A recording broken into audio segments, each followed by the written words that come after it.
دور پہاڑوں کے پار جہاں صبح کی پہلی کرن آسمان کو سنہرا رنگ دیتی تھی، ایک عظیم الشان محل تھا۔ اس محل میں رہتی تھی 3 شہزادیاں، مگر ان کی تقدیر ایک جیسی نہ تھی۔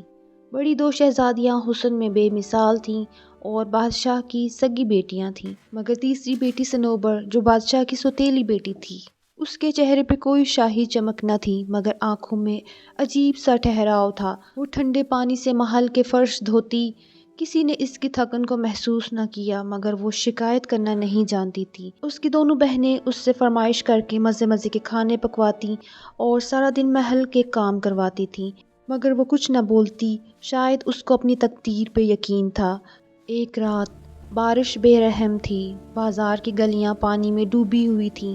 شہزادی محل کے کسی کام سے بازار نکلی تھی، وہیں ایک بوڑھا فقیر دیوار سے ٹیک لگائے بیٹھا تھا۔ کچھ مدد کرو بیٹی، کچھ مدد کرو۔ اس کی آواز سردی سے کانپ رہی تھی۔ صنوبر کے پاس صرف چند سکے تھے جو کہ اس کی اپنی ضرورت کے لیے تھے، مگر اس نے کوئی توقف نہ کیا اور اپنے حصے کی ضرورت کے پیسے کسی اور کو دے دیے۔ فقیر نے اس کی آنکھوں میں دیکھا جیسے وہ اس کے دل کی گہرائی تک اتر گیا ہو۔ اس نے ایک شفاف شیشی نکالی جس میں سنہرا مایا تھا۔ چاند کی روشنی میں اس کو پی لینا، تمہاری تقدیر بدل جائے گی۔ فقیر کا یہ کہنا تھا تو وہ غائب ہو گیا۔ صنوبر نے محل پہنچتے ہی وہ مایا پی لیا۔ اچانک روشنی پھیل گئی، ہوا میں سنہری ذرات معلق ہو گئے، سادہ لباس چاندی کے شاہی لباس میں ڈھل گیا، بال ریشم کی طرح کندھوں پر بکھر گئے، مگر سب سے بڑی تبدیلی جو اس کے چہرے پہ نہیں تھی وہ اس اعتماد میں تھی جو پہلی بار اس کی آنکھوں میں چمکا۔